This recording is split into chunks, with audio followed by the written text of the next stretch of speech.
అందరికీ నమస్కారం.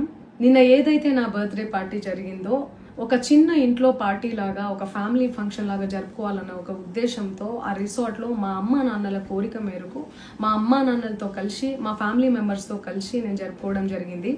అక్కడ మా అమ్మా నాన్న ఫ్రెండ్స్, మా ఫ్యామిలీ ఫ్రెండ్స్, మా టీమ్ మెంబర్స్ మాత్రమే ఉండడం జరిగింది. అండ్ అట్లనే లిక్కర్ ఉండడం జరిగింది, సౌండ్ సిస్టమ్ ఉండడం జరిగింది. సో సౌండ్ సిస్టమ్కి లిక్కర్కి పర్మిషన్ తీసుకోవాలని చెప్పి నాకు అస్సలు అవగాహన లేదు, ఐడియా కూడా లేదు. అది అనుకోకుండా సడన్గా ప్లాన్ చేసుకొని వెళ్ళిపోవడం జరిగింది అక్కడ. సో అందుకు నాకు అవగాహన లేదు, లేకుంటే నేను డెఫినెట్లీ నేను తీసుకునేదాన్ని. నాకు అసలు గైడెన్సీయే లేదు. ఎవరైనా గైడ్ చేసినా కూడా నేను పర్మిషన్ తీసుకునేదాన్ని, లేకపోతే నేను ఎందుకు ఇలా తెలిసి చెయ్యను కదా. సో ఇదంతా ఇలా తెలిసి అయితే నేను తప్పు చేయలేదు, తెలియకుండా ఇది జరిగిపోయింది. అండ్ అక్కడ లోకల్ లిక్కర్ తప్ప అసలు వేరే ఏ ఇతర పదార్థాలు, మత్తు పదార్థాలు కానీ వాడడం అసలు జరగలేదు. అక్కడ దొరకలేదు కూడా, పోలీసులు సెర్చ్ చేసినా కూడా. అండ్ అక్కడ ఎవరికైతే పాజిటివ్ వచ్చింది అని చెప్పి పోలీసులు చెప్తున్నారో ఆయన ఎక్కడో ఒక చోట తీసుకున్నాడు, ఎప్పుడో తీసుకున్నాడు అని చెప్పి తేలిందని చెప్పి పోలీసులే చెప్పారు. అండ్ అది ఇన్వెస్టిగేషన్ కూడా జరుగుతుంది.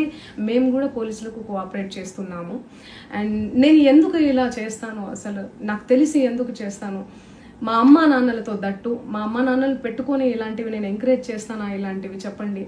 అండ్ ఒక రోల్ మోడల్గా ఒక ఇన్స్పిరేషనల్గా ఉండాలని అనుకుంటాను, కానీ నేను ఇలా ఎందుకు నేను చేస్తాను. సో ప్లీజ్ దయచేసి మీడియా మిత్రులకు నా విన్నపం ఏంటంటే ఆధారాలు లేని అభియోగాలు నా మీద అస్సలు మోపద్దు ప్లీజ్.